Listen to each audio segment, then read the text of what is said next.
Денеска 5 септември 2024 година се навршуваат 68 години од природната катастрофа, уривањето на Ридот градот во местноста Моклиште, каде загинале 12 луѓе, 12 човечки животи. По тој повод денеска ќе му дадеме почит со тоа што положивме цвеќе на спомен плочата и ќе кажеме неколку збора за самиот настан, а и за двајца од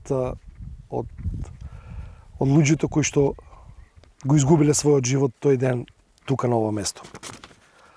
Ја ќе проговорам за првоборецот Џошо Бојаџиев, кој е роден во Ваташа на 1 мај во 1892 година, потекнува од, револуционерно семејство. Основно образование завршил во Ваташа, а ниже гимназија во Гевгелија. Во 1894 година со доаѓањето на Даме Груев во Кавадарци и Ваташа, постариот брат Цандо Бојаџиев станува член на првиот комитет на ВМРО, а во 1913 година Џошо Бојаџиев заедно со брат му Цандо се учесници и востаници на Тиквешкото востание. По завршувањето на востанието, кога брат му Цандо загинал, измачуван од српските буржоаски власти, Џошо Бојаџиев заедно со Диме Пинџуров и Методи Џунов Џико биле мобилизирани од српските буржоаски власти во Првата светска војна во 1914 година. Џошо бил испратен на фронтовите на Цер и Колубара, каде што во една борба бил заробен од австро-унгарската војска и однесен во работните логори во Австрија. Таму останал до крајот на војната во 1918 година, а Диме Пинџуров загинува во 1915 година кај Криволак. Со крајот на војната и со повраќањето на работните логори во Австрија, Џошо се враќа во Ваташа и во 1919 година ја формира работничката партија, која победува на парламентарните избори. Џошо Бојаџиев бил советник во општинското собрание, а Ристо Михов бил претседател. Многу кратко трајала таа општинска власт. Ристо Михов ја губи државната служба, а Џошо Бојаџиев емигрира во Бугарија. И во Бугарија тој не мирувал и продолжил со револуционерните активности. Со други неколку интелектуалци од Кавадарци формира тој после некое време и семејство, се жени со Марија Дрицолова Бојаџиева, која била ќерка на првиот учител во Јокорула, а загинал борејќи се во четата на Јане Сандански. Во Бугарија му се раѓаат 3 сина, Љупчо, Цандо и Димо. Во 26-та Џошо се враќа во Ваташа со фамилијата. Тука семејството се проширува, се раѓаат уште 5 деца: Милка, Менча, Слободанка, Добрилка и Борис. Во Ваташа неговите соборци од Тиквешкото востание му приредуваат величествен пречек, а учителот Пане Попкоцев, кој исто така бил борец во Тиквешкото востание, го зема кај него да живее со фамилијата. Џошо во Ваташа лесно се вклопил во животот, така што во прво време одел Аргатин по ниви и лозја, а потоа, затоа што во Бугарија работел трговија, почнал да ги посетува селата во Тиквишијата и продавал разни колонијални стоки. Вршал размена на стоки и оттаму носел прехранбени артикли, прехранувајќи го своето семејство. Оваа мисија му прослужила да ја врши комунистичката идеја, каде што во секое село се спријателувал со видни луѓе, напредни луѓе, кои во понатамошниот период заедно се вклучуваат во подготовките за вооружената борба. Во 1938 година распишени се парламентарни избори, а комунистичката партија во тој период била забранета, така што истата не можела да се кандидира. А тие го поддржувале кандидатот на земјоделската партија доктор Илија Чулев. Џошо Бојаџиев, Страшо Пинџур и Тошо Велков Пепето биле задолжени да вршат агитација низ селата во Подкожувјето. На тие избори доктор Чулев добива најмногу гласови и станува пратеник во Собранието на Југославија. Во селото Рожден биле лоцирани во куќата на Јован Рамов, а во Конопиште биле сместени во куќата на Перо Јошев. Во тој период Страшо Пинџур решил да ја обнови партиската организација во Кавадарци и Ваташа, па така заедно со Џошо Бојаџиев и Ристо Михов ја обновиле во 1936 година. Затоа што фашизмот беснел во Европа, партиската организација во Ваташа одлучила да прими нови членови, со цел да се прошири истата. Новопримени членови се Ристо Џунов, Мито Хаджи Василев, Перу Угуров, Чиро Спанџев Брко. Со овие членови се формира местниот комитет на КПЈ за Кавадарци. Веднаш потоа се пристапува кон собирање на оружје, друг воен материјал, се прават подготовки за престојната вооружена борба. Веднаш потоа Џошо бил испратен заедно со Диме Поцев по селата да го организираат населението за вооружена борба. Во почетокот на 42-та, Сташо Пинџус заедно со Кузман Јосифовски Пито и Мирче Ацев ја гледаат потребата дека районот на третата оперативна зона е слаб со пропаганда, не можеле да дистрибуираат пишени материјали, па првата партиска техника за печатање на илегален материјал од Прилеп била пренесена во селото Ваташа и била сместена во куќата на Џошо Бојаџиев. Вредно е да се напомене дека во тој период Џошо бил на партиска задача по селата, па затоа партиската техника која била сместена во неговата куќа ја работел Ристо Џунов, а во тоа многу му помагала и сопругата на Џошо Бојаџиев, Марија. Од 1 април 1944 година, тројцата синови Љупчо, Цандо и Димо заминале во партизани и од планината кај Макџалан продолжиле се до конечното ослободување на Македонија и Југославија 15 мај 1945. За тие дејности како партизани му било признато учество во НОБ од 1 април 1944 до 15 мај 1945 како активни борци.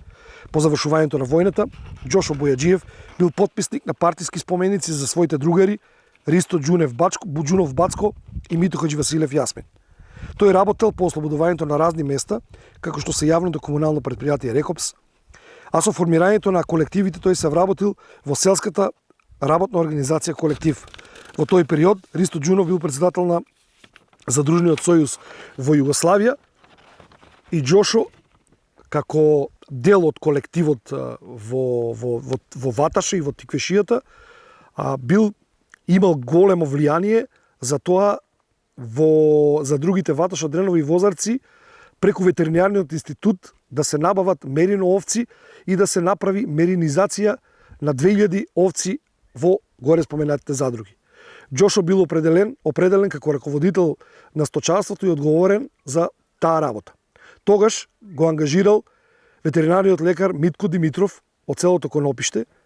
Краток период по сместувањето и организирањето на логорот, како што кажав, тука во местноста, градот, каде што во логорот престојувале 12 луѓе и 2000 овци. На тој 5 септември 1956 година се случила таа природна катастрофа, се урнал ридот градот и во оваа местност Моклиште, така што несреќно се загубени тие 12 животи. По тој повод денеска на лице место на настанот, каде што е подигната плоча во близина на Тиквешкото езеро, односно езерото градот, семејствата на блиските на загинатите положија цвеќе. Подсетуваме дека на 5 септември далечната 56 година, 1956 година, пред точно 85 години, во таа природна катастрофа при уривањето на ридот градот во местноста Моклиште, несреќно загина сите што се наоѓаат запишени на плочата. А запишени стојат 12 овчари, докторот Митко Димитров од село Конопиште и Џошо Бојаџиев, како и 2000 овци колку биле стационирани на овој дел на градот. Подсетуваме дека Џошо Бојаџиев, еден од правоборците во народно-освободителната борба, бил определен како раководител за сточарство и одговорен за меринизација на овците. Тогаш бил ангажиран и ветеринарниот лекар Митко Димитров од село Конопиште. Краток период по сместувањето и организирањето на логорот во местноста градот.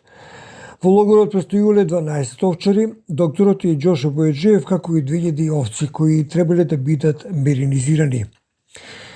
Но на 5 септември, далечната 1956 година, во природна катастрофа, се урива ридот градот во местноста Моклиште и притоа несреќно загинуваат сите 12 овчари, докторот Митко Димитров и Џошо Бојаџиев. Подсетуваме, оваа природна катастрофа остави трајни белези и траги во историјата на луѓето од овој крај. Блаже Димитров, поранешен директор на училиштето Ѓорче Петров и Тошо Велков. И Тошо Велков. Пепето, човек кој го познаваат сите во Кавадаци, Блаже, зошто дојде денеска во Моклиште? Овој ден на 5 септември 1956 година доаѓа до тектонско поместување, кое што предизвикува голема трагедија во овој дел на Тиквишијата. Инаку во местноста викана Градот, покрај Ваташкото езеро, загинуваат околу 12 луѓе, меѓу кои и мојот родител Методија Димитров, ветеринар.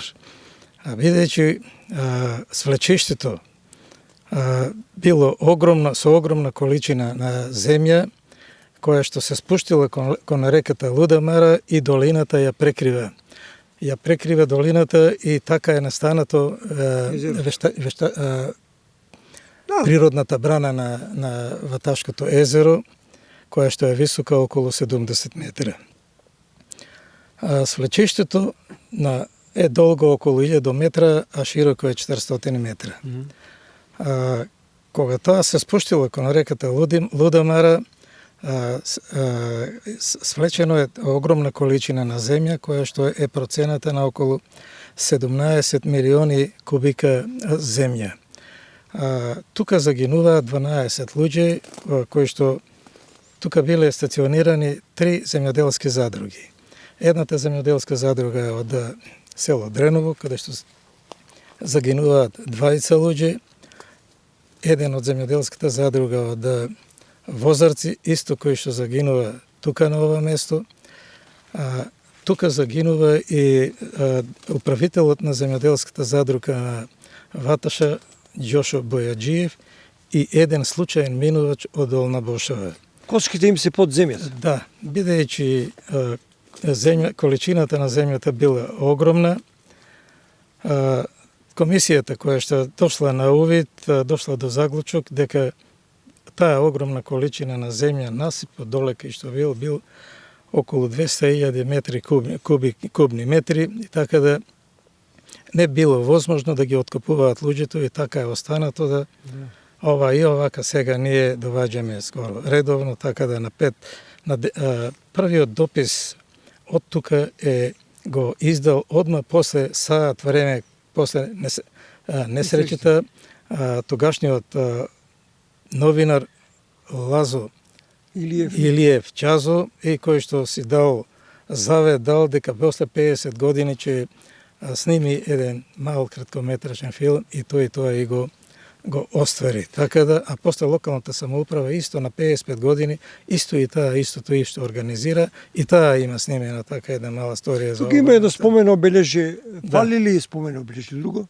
Нема друго спомено обележје. Која година ова? Па ова е на 50 години од настанот кога се случило. Дали имате потреба вие како блиски луѓе да иницирате правење на друго спомено? Да, видите, или кога се направи пристапен пат?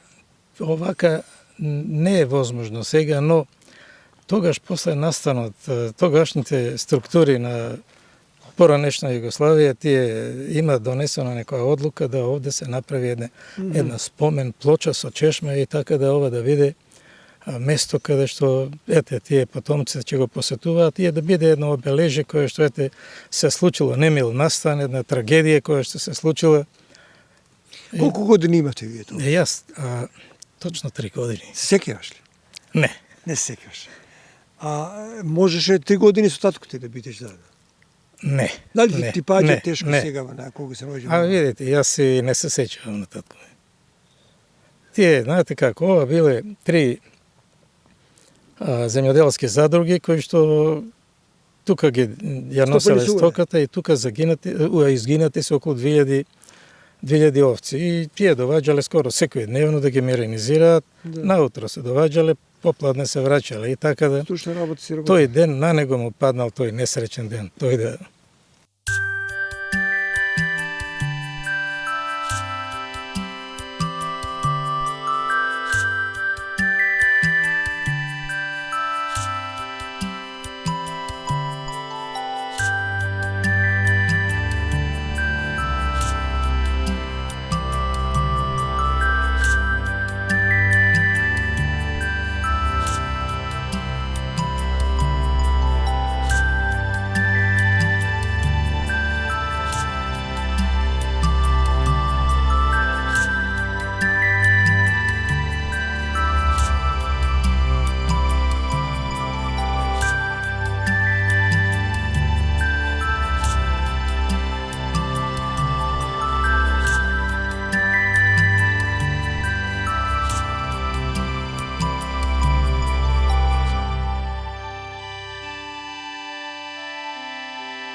Боро Бојаджиев, син на Џошо Бојаджиев. Првоборец и раководител на оваа задруга за овците. Како загина татко ти? Не знам. Како ја примивте таа вест? Чиста случајност, чиста случајност. Зошто случајност? Сега ќе ти кажам. Овде логор се направи точно на 1 септември. Зошто на ова место? Зошто на ова? Сега ќе ти кажам. Првен беа лоцирани у манастирот, Добро. у Ватуша, Свети Никола. Свети Никола. Доваѓаме со Најчо Шишков.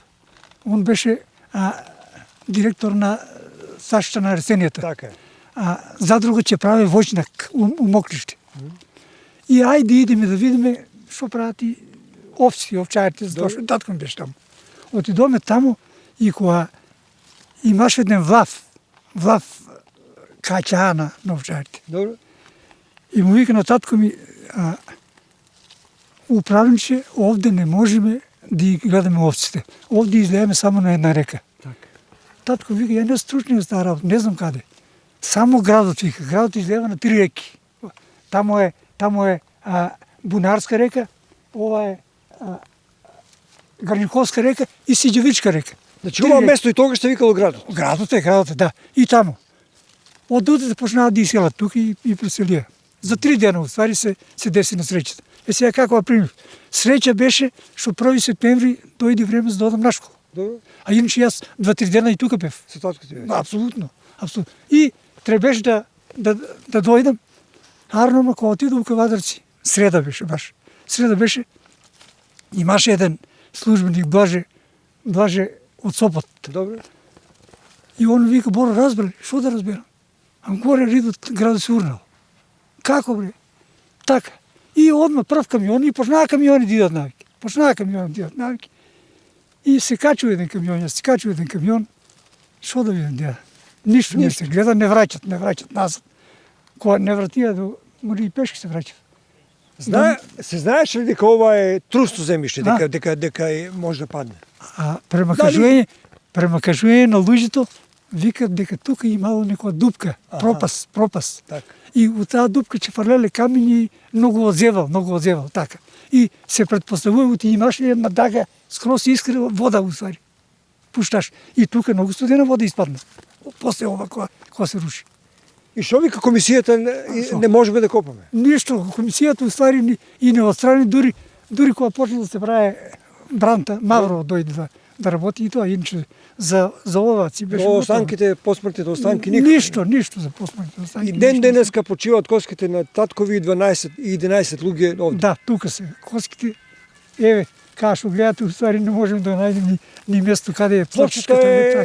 Прв пат ја гледам, јако сум дошол повеќе пати. Има ли потреба од друга спомен плоча или спомен обележје? Спомен обележје соме. На многу поневажни настани се прават спомен обележја.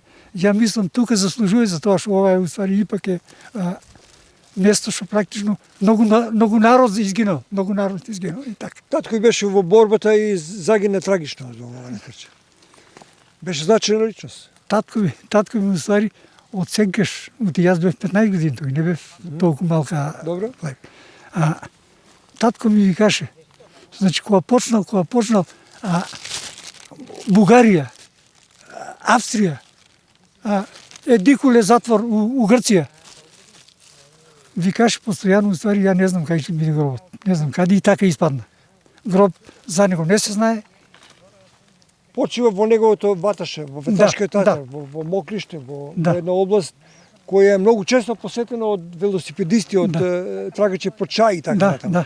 Ова место инаку во близина на езерото се наоѓаме е многу често посетено. И добро е било овде, добра идејата да има една спомен обележје, да има една чешма, да се знае дека овде загинале луѓе. Колку овчари загинаа? 10 овчари и татко ми докторот. Колку овци? 2000 овци. 2000 овци од трите задруги. И така, иначе два овна и донесува во Швајцарија, уствари. Што значи тоа меринизирање? Меринизирање значи, тоа дим да го испушано е таму, меринизирање значи вака. Татко ми кај што работел по тие логори таму. Имало овци и таму.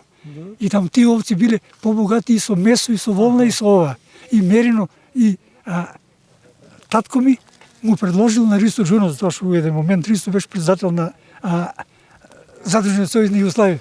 Му предложил, му кажал уствари каква е ситуација и кај бил се, ути и татко му на Ристо беше исто у Прва светска војна.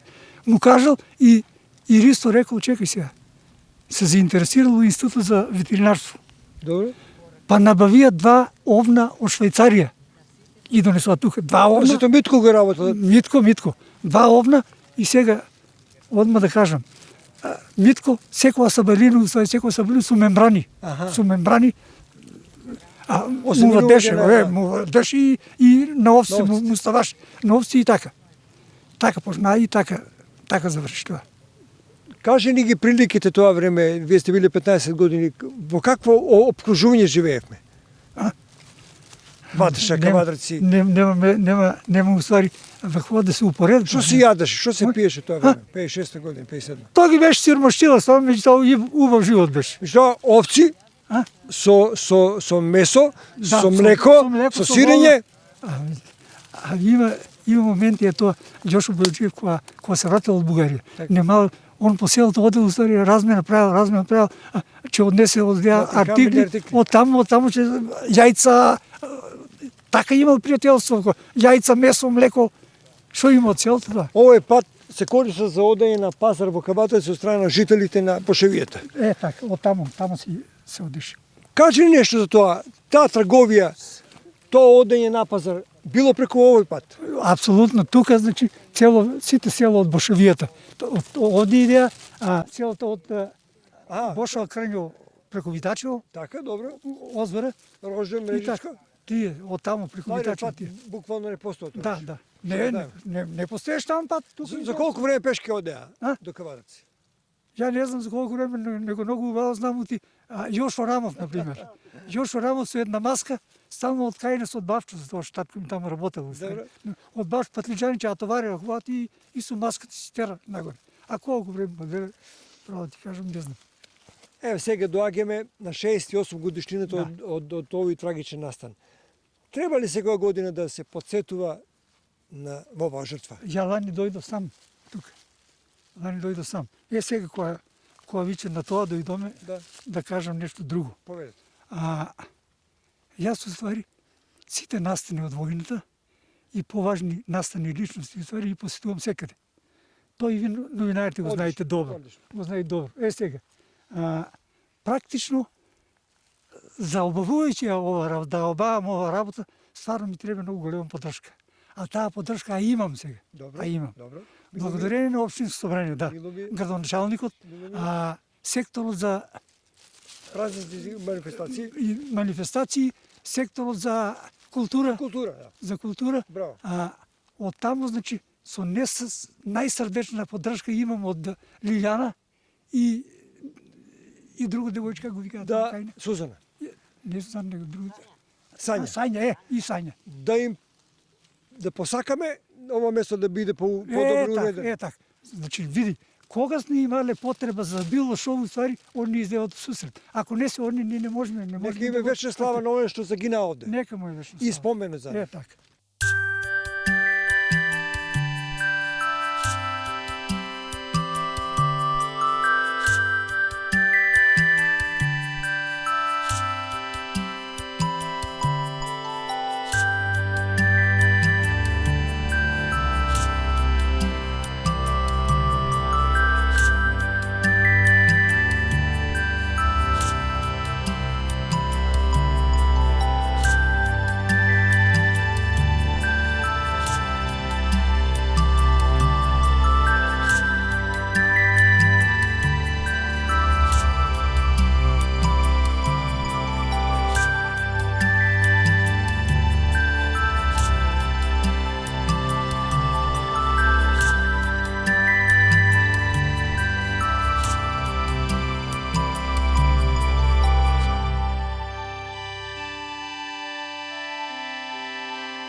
Привршуваме со оваа емисија, почитувани гледачи, подсетувајќи не на овој настан, а камерата ќе долови од каде доаѓа таа земја, таа 56 година кога се руши Ридот градот, во оваа местност градот и створено е езерото, Тиквешкото езеро, всушност езерото кое овде е како природна брана на водите што доаѓаат од горе. Ова плоча која е подигната неколку години подоста зборува за тоа дека човекот секогаш се сеќава за човекот оној кој загинал. И добро е да се сеќаваме жртвите, меѓутоа во иднина ова место заслужува подобро уредување, место кое ќе служи за вечно сеќавање и малку поголем пиетет на живите кон мртвите, оние кои ден денеска почиваат овде под нас. Ете, тоа беше тоа кратко подсетување на жртвата, на рушењето на Ридот градот пред 85 години.